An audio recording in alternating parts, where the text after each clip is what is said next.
Guten Morgen und herzlich willkommen zu einer neuen Podcast-Folge von mir. Ich hoffe, euch geht's gut. Alter, ich kann euch schon mal vorwarnen, ich kann heute nicht reden. Ich schwöre es euch, ich vernuschle mich die ganze Zeit, ich verschlucke Wörter, ich gehe mir selber komplett auf die Eier. Ich sag's euch richtig, also wirklich, es ist richtig anstrengend, gerade zum selber mit meinem Maul müssen reden. Ich muss ehrlich sagen, ich habe auch so 1,5 Aften, sage ich mal, für die nicht wissen, was ein Aften ist, sind bläst. Ich glaube, ich habe sogar letzte Podcast-Folge schon gesagt, ich weiß es actually nicht. Merkt ihr, wie ich nicht reden kann? Es ist richtig schlimm. Als wäre mein Kopf schneller denken, als meine Zunge es kann. Es ist richtig mühsam. Nein, es ist schlimm.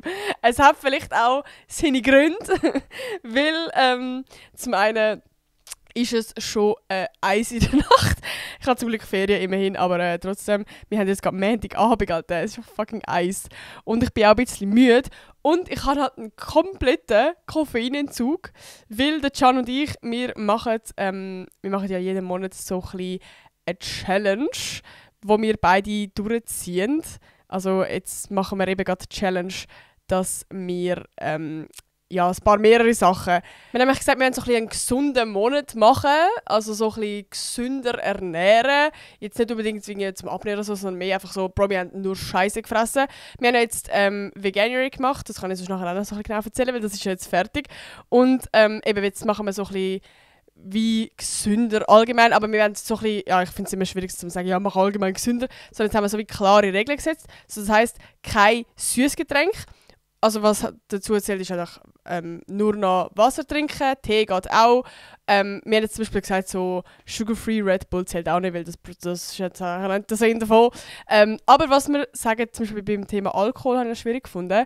Dort haben wir jetzt wie einfach gesagt, so Wein und Bier und jetzt in dem Sinne starke Alkohol und alles Zeug, das ist ja in dem Sinn nicht süßes Getränk, von dem her, das geht auch.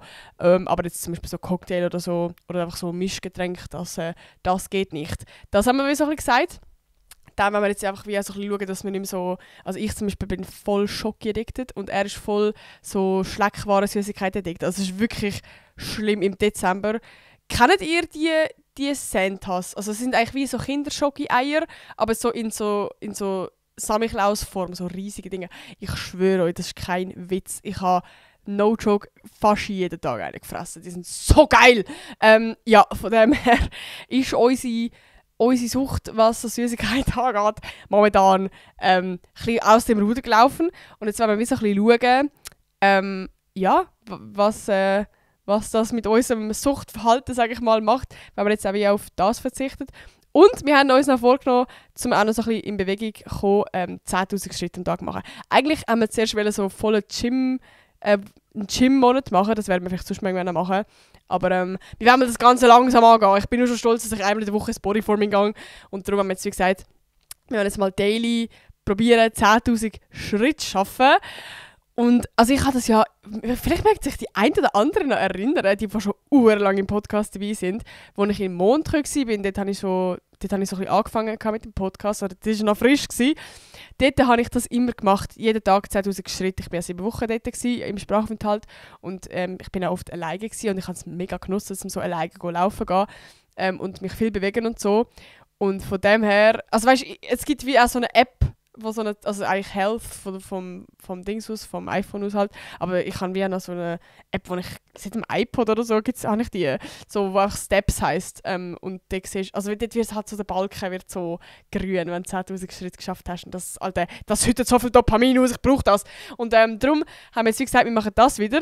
Wir haben jetzt gerade den 3. Februar, am 1. Februar haben wir es fix geschafft, weil wir sind in der IKEA gsi und wir sind am Morgen früh in der IKEA gsi, weil der Can so ein Gestell hat wollen, wo am Schluss nachher doch nicht gegeben hat, weil es irgendwie schlechte Qualität war oder so. Aber ja, also wir sind ja richtig rumgesäckelt für das Gestell, das war ja ganz schlimm gewesen. Wir haben noch nicht komplett aufgegeben, aber ja, es ist jetzt zuerst mal aus dem Sortiment genommen worden. Vielleicht gibt es ja irgendwann mal wieder noch. Aber ja, das ist richtig gesagt. Er ist so hart enttäuscht. Er ist so eine Mischung zwischen traurig und pisst gsi. Das war crazy gsi.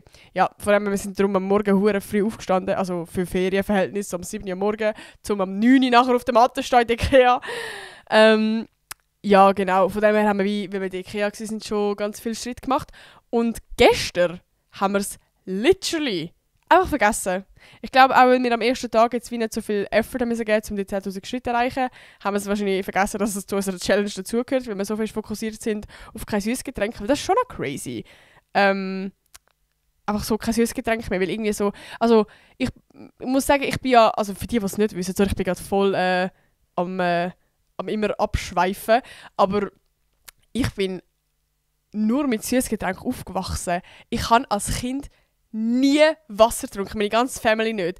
Ich habe es grusig gefunden. Ich habe Menschen nicht verstanden, die Wasser trinken. Vor allem, ich habe blöd gesagt, den Gedanken auch mega hässlich gefunden, aus dem Hahn Wasser trinken. Es ist so, und es hat wirklich keinen Geschmack gehabt. Und jetzt hebt euch fest, das ist ganz schlimm eigentlich. Wir sind aufgewachsen mit Cola Zero. Das war mein Main-Getränk. Das hat es bei uns zum Mittag, zum Nacht, überall. So. Und ich habe es zum Beispiel auch ganz, ganz schlimm gefunden, wenn wir so auf eine Wanderung gegangen sind mit der Klasse oder wenn zum Beispiel so ein Sporttag war oder so, dann hat man ja meistens eine Flasche Wasser dabei. Und du hast in der Schule auch gar kein Süßgetränk dürfen mitnehmen, glaube ich, soweit ich weiss. Und dann habe ich so eine Flasche dabei gehabt, die man nicht durchsieht und habe dort bis Cola nicht gefüllt. Also ich habe wirklich, no joke, nie Wasser getrunken. Und ich meine wirklich nie. Und auch meine Eltern trinken eigentlich heute auch kein Wasser. Allerhöchstens, mein Dad trinkt Sprudelwasser, aber sonst nie. Höchstens halt über Tee oder so. Aber das finde ich eigentlich crazy. Und ja, irgendwann hat sich das ein bisschen gewechselt. Ich weiß gar nicht wie, aber dass ich einfach so ein bisschen angefangen habe, Wasser zu trinken. Zuerst nur Kohlensäurewasser, weil ich habe halt wegen Cola Zero nur das Kohlensäure kennt. So. Und dann habe ich irgendwann auf das gewechselt und auch mit Sirup noch ein bisschen. So. Also ich habe richtig viele Steps gebraucht, zum Wasser zu kommen. Das ist echt crazy, what the fuck? Ja, das ist ein crazy Fact. Ja, wie bin ich auf das gekommen? Ja, auf jeden Fall mittlerweile bin ich ein sehr liebhabender Wassertrinker. Also ich trinke eigentlich nur Wasser. Und lustigerweise, ich finde, ich kann Cola nicht mehr trinken. So. Einfach weil es ist wie... Das Overdose ist stark gewesen, so. Und wenn ich jetzt so zurückdenke, das ist doch schon fucking ungesund. Also immerhin so Zero, Cola Zero. Aber das hat doch gleich Koffein drin. Ich weiß nicht, wie schlecht das ist, am Kind geben. Aber nevermind, ich lebe noch. Ja, aber es ist irgendwie funny. Ich weiß auch nicht. Ich kenne, glaube keine Familie, die mit Cola Zero aufgewachsen ist, so wie unsere Familie. Alter. Aber eben, das ist einfach, weil meine Eltern beide auch nicht so Wasserfans sind, ist das irgendwie so ein bisschen so entstanden. Genau, aber zurück zu dem. Eben, ich bin mittlerweile ein Wassertrinker.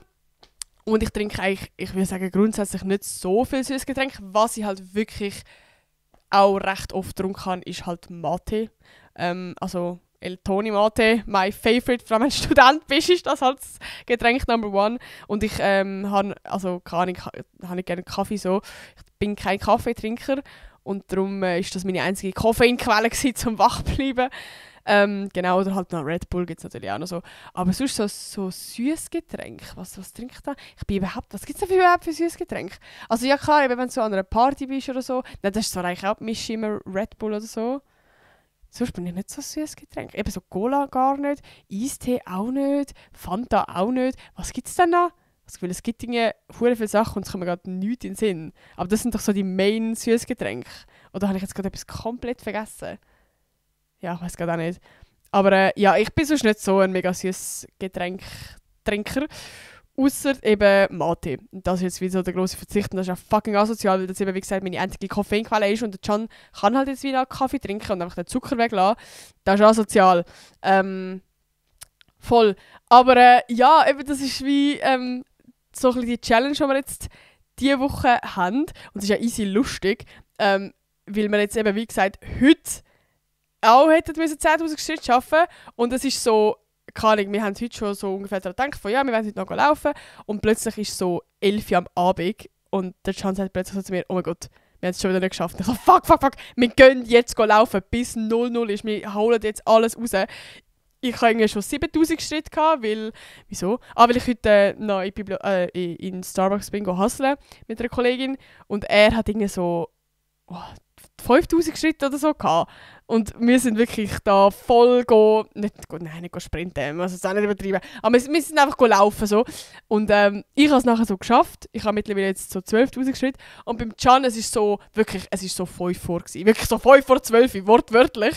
Und er hat so 9000 Schritte gehabt. Ich so, okay, wir müssen jetzt die 1000 Schritte noch, wir müssen die da irgendwie noch herfetzen. So. Das können wir jetzt nicht herbringen. So.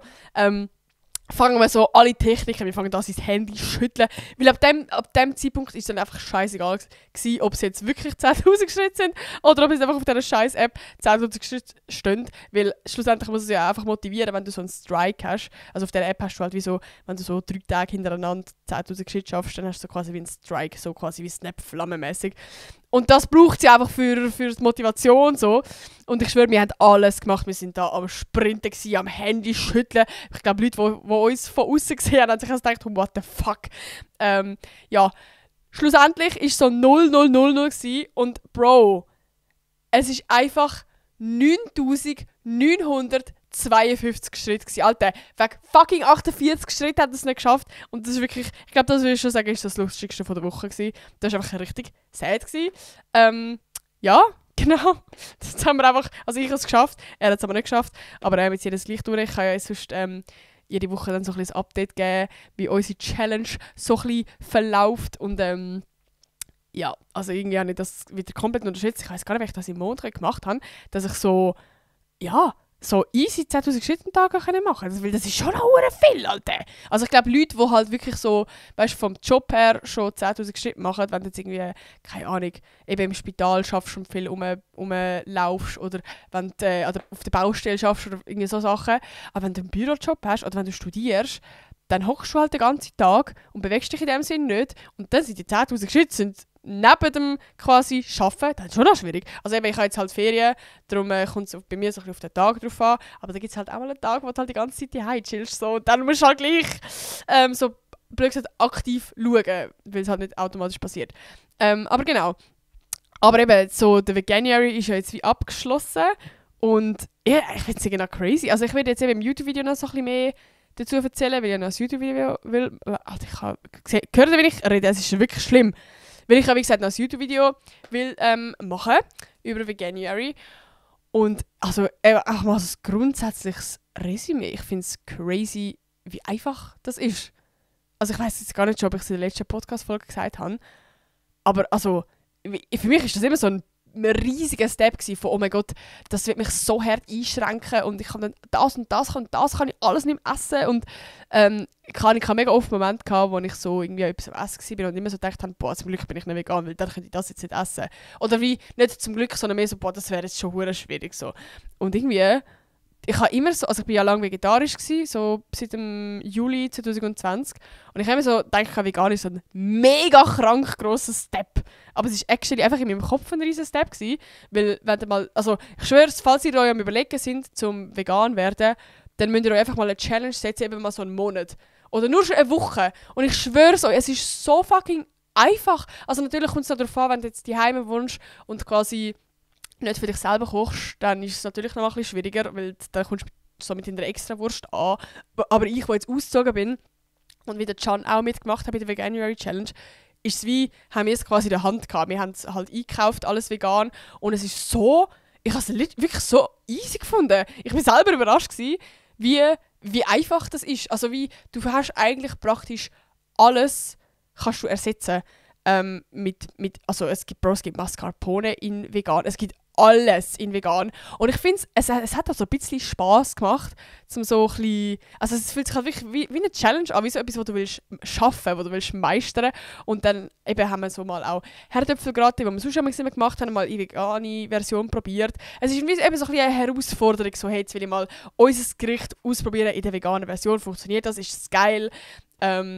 Voll, einfach mal so ein bisschen ausprobieren. Das ist, es hat irgendwie easy Spass gemacht und darum eben ist es gar nicht so schwierig gewesen. Das Einzige, was so ein bisschen schwierig war, ist eben, wenn ich irgendwie so, also ich bin jetzt nie auf Besuch eingeladen worden, außer eben so, wenn du jetzt meine Eltern erzählst. Und meine Eltern sind da schon relativ, weit weg vom Fenster, was vegan angeht, sage ich jetzt mal. Also ich glaube, die haben auch das Gefühl gehabt, ich kann jetzt nur noch Rüebli und Salat essen.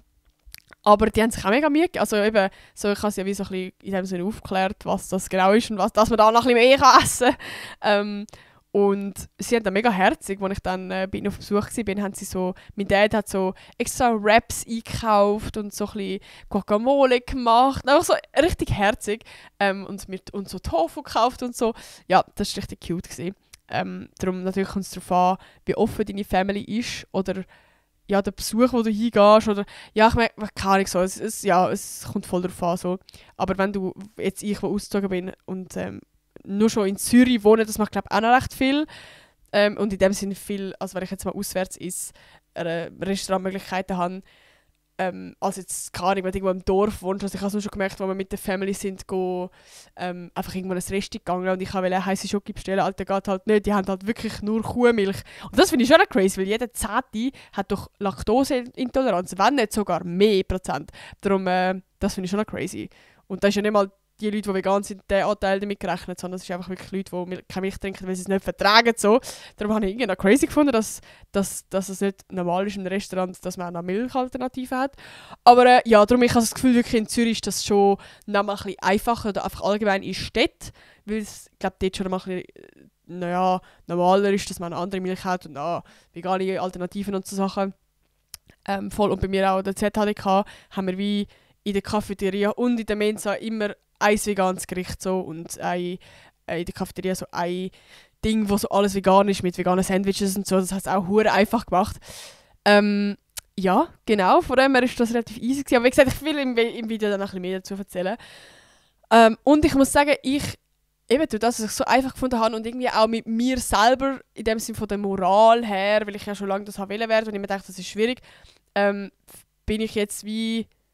Ja, fühlt sich in dem Sinne geil an. Also wie, man ist sonst immer so ein bisschen dieser Doppelmoral am Leben gewesen, wenn man das ja wie nicht will unterstützen und jetzt unterstütze ich es nicht mehr und irgendwie, kann man besser schlafen? Oder? Nein, kann ich, aber vielleicht wisst ihr, was ich meine, es ist wie so irgendwie, es fühlt sich wie so ein bisschen etwas an, was man schon lange wollte machen und sich nie überwunden hat und immer der Schweinehund da war und jetzt haben wir es einfach so geschafft und es ist so easy gewesen.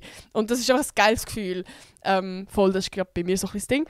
Aber ja, eben wie gesagt, ich will jetzt, nein, ich habe es noch nicht gesagt, ich will jetzt weiterhin vegan sein und das mal so ein bisschen schauen. Vor allem die Hause da, eben wenn es jetzt mal auswärts vielleicht irgendwie, weiß auch nicht, gar nicht wird gehen, mal schauen, ob ich dann wieder eine Ausnahme machen so. Aber wie, durch das, dass es jetzt so einfach war, will ich es auch easy wieder durchziehen. Und beim Can, er hat wie so ein bisschen gesagt, er will auch, vor allem da, wenn wir die Hause wohnen und unseren Einkauf immer noch vegan machen.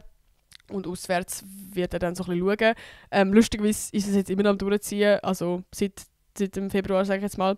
Von daher, ich bin gespannt, wie sich das wird weiterentwickeln. Genau, das ist so ein bisschen das Thema. Was haben wir noch? Ja, der Gashi ist wieder weg, Leute. Also, wir haben da einen neuen Bettbezug, weil er auch letztes Mal aufs Bett gepisst hat. Aber, Mann, ich vermisse ihn wieder so hart. Es ist so schön, ein Haustier da haben. Und ich merke im Fall richtig, wie kann ich, wenn ich halt so wo ich die Heina gewohnt habe, hat man ihn halt öfters gesehen und in dem Sinne eher noch eine Bindung gehabt. Und jetzt, wenn ich wieder da, wenn ich da wohne, Alter, ich habe gar kein Deutsch mehr. Leute, seit ich da ausgezogen bin und da wohne, habe ich halt wie gar keine Bindung mehr zu ihm oder fast keine mehr. Und ich weiß ja gar nicht, ob er noch checkt, wer ich so bin. Wenn ich abends heimkomme und im Heu sage, denke ich wahrscheinlich auch so, Bro, what the fuck, wer bist du, Alter? Wer hat das Gefühl, dass mich anlangen, Mann? Ja, ich habe gar kein Deutsch mehr, es ist ganz schlimm, es tut mir richtig, richtig leid. Auf jeden Fall, ich wollte eigentlich sagen, jetzt, als er da war für eine Woche, also der Gashi ist übrigens mein Stubenhas, für die jetzt gerade denken, what the fuck, wer ist der Gashi? Das ist mein Stubenhas und er war wie eine Woche bei uns gewesen. Und, also mit Can und mir. Und es ist so krass, wie man in so kurzer Zeit wieder so eine Bindung kann aufbauen kann. Also das Vertrauen von ihm kann gewinnen und also einfach am Anfang war er mega noch so ein bisschen schücher gewesen und hat sich immer unter dem Stuhl versteckt. Und einfach so und am Schluss ist er so umgehüpft und hat ihn können rufen, ist zu einem gekommen und so. Es war richtig, richtig herzig gewesen. Und dann haben wir einen verdammt Weg gemacht, wo wir ihn dann haben müssen wieder verlassen. Ja, genau. Aber vielleicht kommt er wieder mal auf Besuch und voll, das ist so ein bisschen das Gashi-Update. Ich habe heute im Fall allgemein hure viele Updates. Ich habe mir überlegt, ich mache im Fall einfach eine Podcast-Folge jetzt, wo ich einfach mal so ein bisschen drauf loslabere. schreiben auch immer wieder voll viele Leute, so, dass sie es auch geil finden, ab und zu mal einfach eine Laberfolge haben und das wird wieder mal einfach so eine komplette Laberfolge. Es kommen natürlich sonst normalerweise ja immer auch Folgen, wo ich so ein bisschen das Thema bespreche und ich sage auch irgendwie ehrlich, ich weiß nicht, irgendwie, ich merke so, wenn ich auf anderen Plattformen wieder aktiver werde, also ich mache ja nebenbei noch eben YouTube und TikTok und Instagram und so und ja, ich merke es, ich finde es voll schwierig, meine Kapazität überall gleich viel reinstecken. Also zum Beispiel habe ich jetzt ja mega lange nie YouTube gemacht und dann habe ich immer beides, also TikTok und Instagram und Podcast, immer easy geschafft, also easy so. Und jetzt, als ich wieder mit YouTube angefangen habe, hat sich dann der Shortform-Content, also TikTok, wieder so ein bisschen vernachlässigt. Und jetzt bin ich gerade wieder so ein bisschen im TikTok-Game und im YouTube-Game und jetzt merke ich wieder so beim Podcast, ist gerade wieder so ein bisschen oh shit, ja, Podcast muss ich auch noch machen. Okay, ich muss mir das Thema überlegen und ich muss mir das jetzt irgendwie so aus dem Ärmel ziehen, weil irgendwie mit dem Kopf, weißt du, sonst bin ich auch immer so ein bisschen während der ganzen Woche so ein bisschen am Sachen sammeln, die ich dann im Podcast erzähle und immer so ein bisschen mit dem Kopf dabei bei Podcast. Und diese Woche eben wieder voll nicht. Also ich hätte eigentlich gestern einen Podcast aufnehmen und bin dann so irgendwie am Morgen heute aufgewacht und so gesagt, fuck, Alter, ich hätte ja gestern einen Podcast aufnehmen. Ja, darum irgendwie eben diese Woche bin ich wieder so voll gar nicht so mit dem Kopf beim Podcast gewesen. Darum habe ich mir überlegt, ist es grad, also ich fühle mich gerade irgendwie wohler, um einfach so ein bisschen einen Lauer-Podcast zu machen und so ein bisschen auf chillig und jetzt nicht mega nach spontan kurz das Thema überlegen und das jetzt ankotzen. So. Dann würde ich lieber wieder nächste Woche das Thema suchen und so ein bisschen mir wirklich Gedanken machen und so mich damit befassen. Ich glaube, das ist ja für euch so ein bisschen geiler. Genau, aber was haben wir noch? Das muss ich euch auch noch unbedingt erzählen. Oh mein Gott! Also, Leute, ich bin vor 6 Jahren das letzte Mal ins Tanzen gegangen. Also meine Vorgeschichte, ich bin insgesamt, ein bisschen verteilt, 4 Jahre im Ballett gewesen, als Kind. Und dann anschliessend 5 Jahre ins Hip-Hop gegangen. Es war so ein Dorf-Hip-Hop gewesen. Ich weiss jetzt nicht, ob man das voll professional nennen kann. So. Also ich hatte jetzt da nicht die kranksten Tanzskills gehabt, aber so ein bisschen was habe ich können. Und eben, ich habe dann irgendwann aufgehört und das ist jetzt 6 Jahre her. Und ich finde Tanzen nach wie vor so ein geiler Sport. Wirklich, ich finde das so geil, es sieht so geil aus. Ich finde das so geil, wenn man das kann. Gerade eben so Hip-Hop oder Street-Dance, so in die Richtung, finde ich übel geil. Und ich habe mir eigentlich die ganze Zeit immer gesagt, ich möchte das wieder anfangen. So. Und es ist ja voll die gute Möglichkeit, eigentlich, weil wir haben gerade neben der ZHDK haben wir das Tanzwerk 101, das ist so der typische Ort zum Tanzen. Und ich könnte halt dann easy eigentlich nach der Schule direkt ins Tanzen gehen. Es gibt auch Leute in meiner Klasse, also Nadine, meine Kollegin, die auch dort ins Tanzen geht. Darum es ist wirklich so stupid. Ja, von dem her habe ich mir eigentlich immer gesagt, ich will das mal machen und nachher ist es nie dazugekommen. Und jetzt hat Nadine eben, sie hat immer wieder so gesagt, hey, komm doch mal ins Tanzen und so, wäre doch mega cool und bla bla bla. Und irgendwie hat sie es jetzt einfach geschafft gehabt. Ich bin mitgegangen und ich sage euch schon mal vorab, es war horrible gewesen. Also, es sind noch ein bisschen mehrere Sachen dazu gekommen. Wir müssen kurz Vorgeschichte wissen. Ich hatte meine Tage gehabt. Also es war am Montag, so, es ist schon ein Zeitchen her. Aber ich hatte full Hardcore PMS gehabt. Ich schwöre euch, ich habe diesen Tag, es war ja am Abend, ich habe den ganzen Tag durch, glaube schon 3-mal gekühlt. Wegen Disney-Filmen, wegen anderen kleinen Sachen, weil ich in der Tür gelaufen bin. Also das war mein Mood gewesen. Ich kann euch mal vorstellen, die Voraussetzungen für Tanz, für eine erste Tanzklasse ist schon mal nicht da gewesen. So. Dann habe ich wie allgemein schon so ein bisschen Schiss gehabt, es sind so ein bisschen mehrere Sachen dazugekommen. Zum einen so, oh mein Gott, hey, kann ich noch tanzen? Und oh mein Gott, die können sicher alle voll gut tanzen. Und die schauen mich dann an und denken sich, what the fuck, ich kann nicht tanzen. So die typische Fear. Und was irgendwie auch noch so ein bisschen dazugekommen ist, es klingt jetzt irgendwie mega blöd, aber dass mich dort Leute kennen könnten und das wäre mir dann wie unangenehm. Also, verstehe mich nicht falsch, ich habe immer Freude, wenn man mich kennt, wenn man mit mir redet und all das Zeug. Aber in dieser Situation sein, wo man sonst schon das Gefühl hat, oh mein Gott, ich bin dann die in dieser Klasse, die es nicht kann, also in diesem Raum, wo nicht kann tanzen und dann schon auffällt und irgendwie, I don't know, ist es mir wie so unangenehm. Dann möchte ich wie lieber einfach so anonym bleiben in meinem Eckli, wo mich niemand anschaut. So. Wisst ihr, was ich meine? Irgendwie so, es ist wie, ja, das ist wie so, blöd gesagt, auch so ein bisschen Angst gewesen. Keine Ahnung, vielleicht verstehe ich da irgendjemand so. Darum es ist wie das so ein bisschen und eben so die ganze emotionale Dinge schon vorher. Ja, auf jeden Fall habe ich dann gleich gesagt, hey, du gehst jetzt so, let's fucking go. Und das war nämlich auch noch ein Problem gewesen. Es hat um 12:30 jetzt angefangen und ich bin um 20 ab schon da gewesen. Und die liebe Nadine ist ein bisschen zu spät gekommen. weil, ja, kann ich, weißt du, für sie geht fast jeden Tag ins Tanzen, so, für sie ist das wie nicht so ein Ding und sie kommt auch öfters so ein bisschen spät wahrscheinlich und so, also wie, und für mich ist es halt wie so, Bro, es war mein erstes Mal gewesen, so, ich möchte da lieber genug früh dort sein und einfach auch schon ein bisschen, weißt du, mal so in den Raum schon kommen, mal so ein bisschen den Vibe schon abchecken und so ein bisschen in den Flow reinkommen. Ihr wisst sicher, was ich meine, wie, es ist jetzt irgendwie schwierig gewesen, da zu spät kommen und dann reinplatzen. Und dann schauen einem sowieso alle an, wenn du zu spät bist. So. Das war so ein bisschen das Ding gewesen. Und wir sind dann, also sie ist dann glaube ich so um 20 vorgekommen, es hat ja um halb angefangen, aber sie hat dann so ein bisschen gesagt, ja, es ist nicht so schlimm, wenn man zu spät kommt, weil am Anfang macht es weißt du, so ein bisschen einwärmen und so und die richtige Choreo und so kommt dann erst so am Viertel vor oder so. Und ja, für mich ist es wie schon, ich brauche eigentlich das Workout, also das Einwärmen so, um einfach mal ankommen und irgendwie blöd gesagt, wieder mal mein Körper, wie bewege ich meinen Körper, keine Ahnung, einfach so all das, ich brauche das irgendwie so ein bisschen. Ich glaube, wenn du eben schon ein paar Jahre ins Tanzen gehst, dann brauchst du das vielleicht nicht unbedingt, dann kommst du gerade in den Flow rein zum Tanzen und ich habe das halt wie gar nicht gehabt. Plus wir dann so ein Ticket quasi für mich lösen, weil ich ja wie einfach eine Lektion quasi will machen und jetzt nicht das Abo habe. Und dann sind wir irgendwie so am Viertel vor ihnen und sie haben schon angefangen mit der Choreo. Und es war wirklich literally genau so gewesen, dass halt eben, dass wir so spät reinkommen und alle schauen einem an und so. Also vielleicht ist es gar nicht so schlimm gewesen, aber ich habe es halt wie komplett so wahrgenommen. Ich bin im Erdboden versunken. Plus, eben, sie haben dann wie den ersten Teil von der Choreo schon angefangen.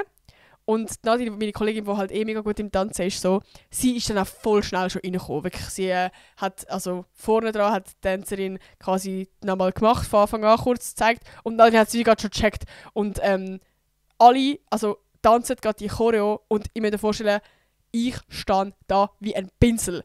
Ich bin einfach wirklich, literally, um mich herum alle am Tanzen und ich stehe einfach da und schaue zu und bin voll, komplett hardcore überfordert, weil die haben alle so gut ausgesehen, die haben alle so gut können tanzen. Es ist richtig, Alter, ich wollte im Erdboden versinken, ich habe gemerkt, meine Tränen schiessen jetzt einfach mal in die Augen und mir ist so der Laden runter. Also wirklich, ich bin wirklich einfach so gewesen, oh Gott, ich will einfach heim, ich will ins Bett, ich will zum Can, ich will brüllen, ich will gar nicht mehr machen. Und ich habe auf die Uhr geschaut und gemerkt, oh mein Gott, es geht noch so lange, es geht noch 3/4 Stunde jetzt. Und also wirklich, das war so mein Mood gewesen. Ich habe wie, ja, und ich glaube, ab dem Moment hättest du es auch gar nicht mehr retten können. Also wirklich, ich habe schon wie abgeschlossen. Und, also weißt, es ist eigentlich grundsätzlich mega geil gewesen. Ich glaube, wäre ich in einem anderen Mood gewesen und wäre mir vielleicht auch nicht spät gekommen und alles, hätte ich mich so ein bisschen mental darauf vorbereiten so.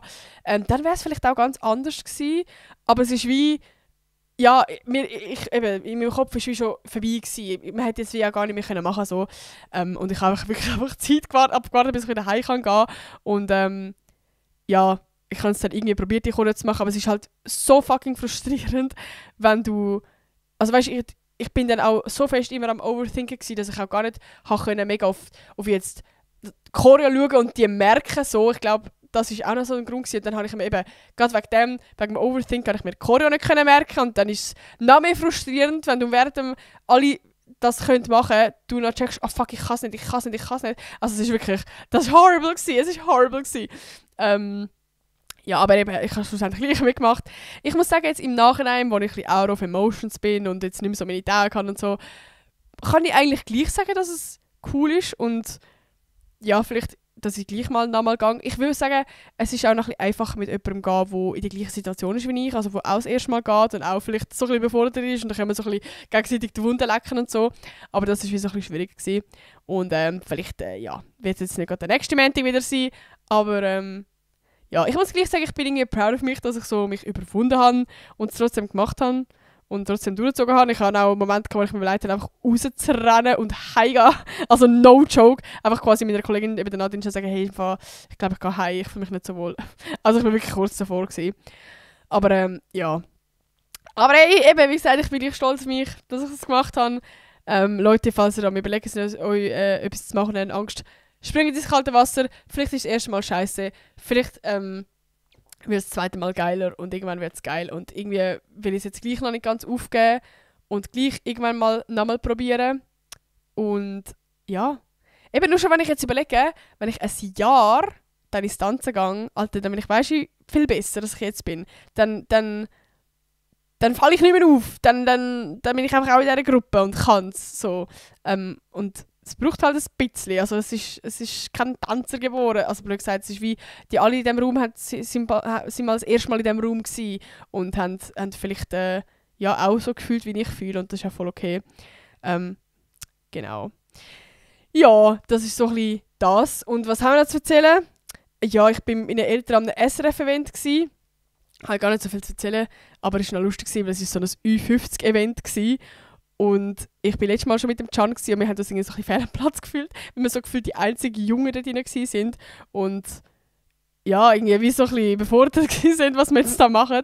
Und ich habe es wieder einmal gesagt, also wie, schlussendlich eigentlich ist es ein cooles Event, aber es ist wie, wir sind so ein bisschen verloren gewesen, weil wir halt wie niemanden gekannt haben. Und eben, wenn du halt jünger bist und es hat nur ältere Leute dort, dann bist du wie so, okay, soll ich jetzt mit Leuten anfangen zu reden? Also ich muss mir vorstellen, es ist eben, früher hat es Glanz und Gloria geheißen, jetzt heisst es SRF Gesichter und Geschichten und es ist wie quasi ein Event, wo so Awards verteilt werden und so.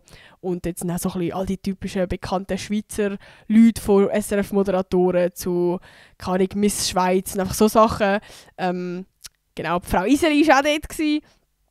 Und der Dodo, einfach so Sänger, teilweise einfach so Leute, so sehr well Promis da.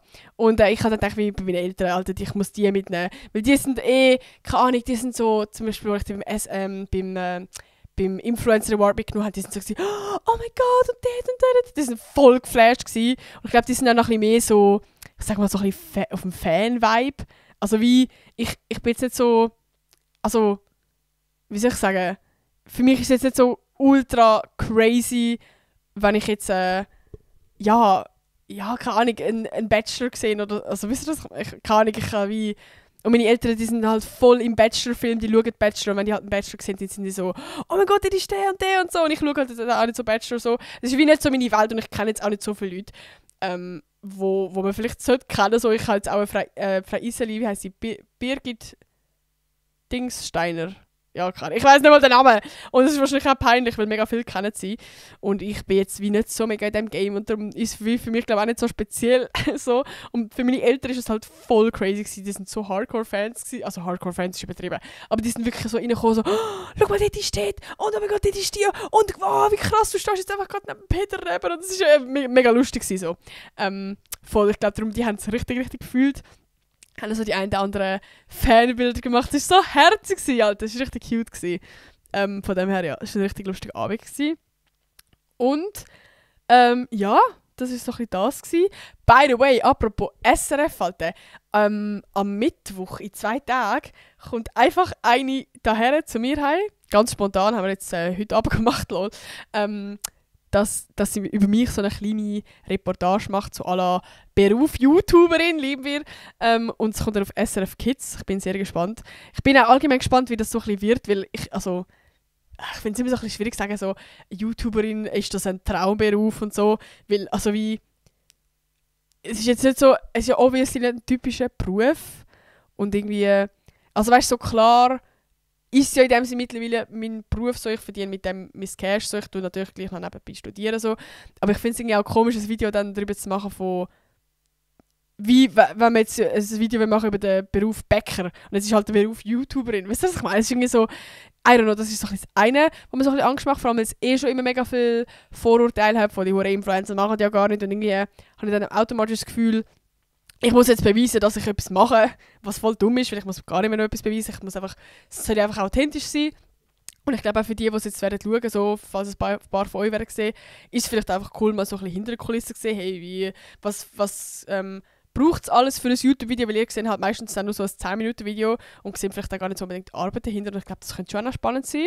Von dem her, habe ich so ein gemischtes Gefühl. Und was halt auch das andere ist, also wie, zum Beispiel, wenn ich jetzt gerade da bin und mit euch rede, dann steht vor mir eine Kamera. Und das ist voll easy. Ich fühle mich 100% wohl gerade, um da mit euch labern. Auch mit dem Gedanken, wenn ich weiss, wie viele Leute das jetzt werden sehen. Aber wenn jetzt nur schon eine einzige Person in diesem Raum steht, dann cringe ich mich komplett ab. Dann kann ich nicht mehr mich selber sein vor der Kamera. Das ist mega weird. Irgendwie. Also nicht mal, wenn der Can jetzt da würde stehen. Mega komisch. Aber wirklich keine einzige Person darf oder kann irgendwie hinter der Kamera sein, werde ich ein Video drehen, egal was, egal ob Podcast, egal ob TikTok, egal ob YouTube, wirklich, die müssen ganz weit weg. Ich kann nicht mal eine Sprachmemo machen, wenn der Can im Raum ist. Wirklich, also natürlich kommt es darauf an, wenn es jetzt eine Oberfläche ist, dann geht es schon. Aber wenn es so ein bisschen tiefer ist, oder wenn ich, I don't know, ich kann nicht. Ich kann wirklich nicht. Ich kann zum Beispiel auch nicht im Zug telefonieren, wenn der Zug voll ist. Ich finde das ganz, ganz, ganz schlimm. Ich kann dann einfach nicht mehr mich selber sein. So, wenn ich mit dem Can telefoniere, Bro, ich weiss nicht, ob es mit meinem ADHS zu hat und ich kann mich dann nicht mehr konzentrieren und darum irgendwie nicht mehr einfach komplett mich fallen lassen. Aber ja, ich finde das ganz, ganz, ganz schlimm. Und darum, sie will mich wie auch also ein bisschen begleiten, quasi, wenn ich dann ein YouTube-Video aufnehme. Und ich nehme dann zwar mit dem Can auf. Wenn der Can vor der Kamera ist, dann geht es wieder easy so. Wenn ich mit der Person zusammen vor der Kamera interagiere, dann ist wieder kein Problem. Aber wenn ich so wie alleine, ich weiss nicht, das ist einfach, ich kann das auch nicht. Ich kann dann einfach nicht mit mich selber sein, das ist voll komisch.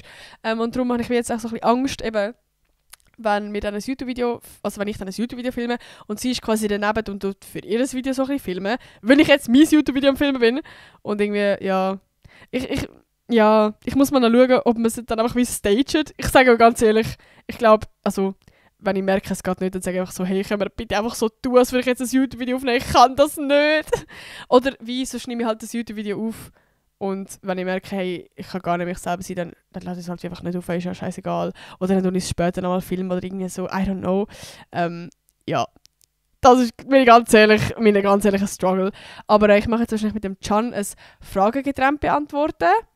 Und das sollte hoffentlich gehen. Also ich bin immerhin schon froh, dass wir es so ein bisschen das Zweite machen. Aber es wird ja dann gleich, also du tust ja als Frage getrennt beantworten, Video machst du ja gleich, dass jemand dann jeweils allein vor der Kamera ist und die andere Person ist dann nicht mehr im Raum. Von dem her wird es ja gleich so ein bisschen sein, dass ich dann alleine vor der Kamera bin und im Raum bin. Also ich bin gespannt, ich habe fucking Angst, ich sage euch. Obwohl es ja eigentlich eben, es ist eigentlich eine mega geile Möglichkeit. Also ich finde es eigentlich mega cool, dass ihr das macht. So, es ist einfach noch so ein bisschen Angst, aber mal schauen. Ja, und jetzt haben wir noch, Leute, der Can hat bald Geburtstag, am 10. Februar. Könnt ihr bitte, wow, ich weiss nicht, wenn es online kommt, aber könnt ihr bitte ihm alle einfach gratulieren? Es wäre ultra lustig. So, so hure lustig. Wenn er sich denkt, oh mein Gott, mega viel gratulieren wir. Also falls ihr gerade 10. Februar habt, wann kommt die Podcast-Folge online? Ja, noch nicht. Ja, okay, vor dem 10. Februar. Egal. Gratuliert ihm bitte alle. Was eben auch crazy wird sein, wir machen jetzt so ein kleines Festchen, weil der Sieg wird 25. Leute, 25 ist so alt. Der ist so alt. Ich muss jetzt einfach sagen, mein Freund ist 25. Oh mein Gott. Das ist gleich nah wie 30, wie 20. Also für die, die es dann wissen, ich bin 23 so, ich werde das Jahr auch noch 24, also er ist 1,5 Jahre älter als ich, das ist eigentlich voll alt. Aber ich check selber nicht, also weißt, wir haben das so mit 17, 18 kennengelernt, das macht doch keinen Sinn, dass der jetzt so alt ist. Vor allem meine Eltern haben mit 24 geheiratet, Alter. Jetzt ist er 25! Ja, von dem her, ja. Wir machen, wie gesagt, so ein kleines Festchen und lustig, aber unsere Eltern lernen sich an dem Fest zum ersten Mal kennen. Und Can, seine Eltern und meine Eltern haben sich noch nie gesehen. Nach fucking 6 Jahren Beziehung. Das ist eigentlich peinlich. Es ist eigentlich ein bisschen peinlich. Und jetzt gibt es wie das erste Mal ein Event, also wie der Can hat quasi meine Eltern zu seinem Geburtstag eingeladen, weil wir einfach gesagt haben, hey, irgendwann müssen wir das mal herbringen. Aber es ist halt wie nie dazugekommen, weil wo wir uns kennengelernt haben, habe ich zwar noch daheim gewohnt, aber er war schon ausgezogen gewesen. Das heisst, wie, es hat nie einen Moment gegeben, wo man vielleicht mal hätte können, irgendwie so, keine Ahnung, zum Beispiel bei meinem Ex, wo wir so ein bisschen jünger waren, haben wir beide noch beieinander gewohnt und dann haben vielleicht auch unsere Mütter so miteinander geschrieben, so hey, wann kommt sie heim? Oder weiss ich nicht, so Shit halt. Und wir sind halt wie, er war schon ausgezogen gewesen, es hat es wie gar nicht gebraucht. Und irgendwie ist man darum auch nie aneinander so mal aneinander vorbeikommen. Und irgendwie, ja. Und eben seine Eltern wohnen halt, also sein Dad wohnt in Liechtenstein, seine Mom wohnt in Biel, meine Eltern wohnen im Zürich-Oberland, so, das ist schon weiter weg. Und darum hat sich das irgendwie nie ergeben. Also meine Mom und seine Mom haben auch schon miteinander so ein bisschen geschrieben und mal Fotos geschickt und sich fröhliche Weihnachten gewünscht und so Sachen. Aber die haben sich eben auch nie gesehen. Und ja, wir sind beide extrem nervös, wie das wird sein. Wenn die sich kennenlernen, Alter, oh mein Gott! Wir haben immer gejoked, dass sie sich erst bei der Hochzeit werden kennenlernen. Und jetzt, ja, jetzt ist es dann einfach bald so weit. Das ist insane. Also ich würde euch dann auf jeden Fall erzählen, wie es war. Wahrscheinlich ist die Party so am 16. dann. Also es ist jetzt erst in ein paar Podcast-Folgen kann ich es erzählen. Aber ich bin gespannt. Das ist so ein bisschen so ein bisschen das. Ja, ich weiss gar nicht, ob die Podcast-Folge schon viel zu lang jetzt geht. Aber nein, ich glaube, es geht noch. 35 Minuten etwa. Aber ja, ich hoffe, es war okay für euch, dass ich jetzt gleich einfach nur so ein bisschen gelabert habe. Ich hoffe, ich habe gar nichts vergessen. Ich habe das Gefühl, ich kann etwas sagen, aber sonst ist ja scheißegal. Ja, ich hoffe, euch hat es gleich gefallen und ja, ich bin mega gespannt, was ihr so... Könnt ihr mal, ich will, dass es so ein gegenseitiges Update wird sein. Was ist bei euch in der Woche so gelaufen? Was hat euch gestresst? Ich freue mich allgemein immer mega, mega fest auf Kommentare, auf Interaktion. Bro, das ist mein Dopaminausschuss, wenn ich euch Kommentare kann lesen kann und so ein bisschen sehen, wie es euch geht und so ein bisschen euch fragen. Nein, ich habe etwas vergessen! Oh mein Gott! Also das Lustigste von der Woche habe ich ja schon gesagt, aber ich kann noch einen Kommentar vorlesen. Ganz klar, wie jede Woche. Und zwar von der Nina_N6Ina. Crazy. Ich grüße dich ganz herzlich und danke für deinen Kommentar. Sie hat nämlich geschrieben, ich wollte mal fragen, ob du mich mal grüßen könntest. Ich grüße dich. Und wie lange hast du den Can kennt, bis ihr sind zusammengekommen? Wie immer eine mega spannende Folge und ich liebe den Podcast. Dankeschön, das freut mich mega, mega fest. Und zu deiner Frage, wie lange hast du den Can kennt und bis wann sind sie zusammengekommen? Also, warte mal schnell. Wir haben uns, also kennengelernt haben wir uns im September 18 und dort halt mega kollegial. Und unser erstes Date haben wir Ende Dezember gehabt und zusammengekommen sind wir im Februar. Von dem her, wie lange? September, Oktober, November, Dezember, Januar, also 5 Monate. 5 Monate haben wir uns gekannt und danach sind wir zusammengekommen. Aber eben so datet haben wir in dem Sinne 2 Monate. Ja, genau. Also wie vor unserem ersten Date haben wir gar nichts. Also wirklich, dort sind wir einfach nur Friends gewesen. Und dort hat es, also ja, vielleicht mal so ein paar flirty Moments und mal so ein bisschen miteinander geschrieben, aber jetzt nicht irgendwie offensichtlich, dass man etwas irgendwie, dass es da knusperlt, sondern es ist immer so ein bisschen, man weiß nicht mal miteinander und weiß auch nicht. Aber genau. Das war deine Frage. Also falls ihr auch noch irgendeine Frage habt, die ich in der nächsten Podcast-Folge beantworten und ihr grüßt werden, dann schreibt doch gerne eine Frage in die Kommentare, freue ich mich immer. Und ja, das wär's mit dieser Podcast-Folge. Wie gesagt, ich hoffe, euch hat sie gefallen. Vergesst nicht, den Podcast mit 5 Sternen bewerten, Leute. Ich mache das in letzter Zeit so fleissig und es ist so geil, weil jetzt ist der Podcast wieder so ein bisschen höher in den Charts, so wie in der Schweiz. Und das freut mich so fest im Fall. Das ist so, richtig, richtig nice. Das freut mich wirklich mega fest. Von dem her, Alter, wirklich fettes Danke an euren kranken Support in letzter Zeit. Das ist richtig, richtig geil. Das motiviert hure. Ja, aber ich sage jetzt zum 3. Mal Tschüss und ich hoffe, euch hat es gefallen und wir hören uns nächste Woche wieder. Bye!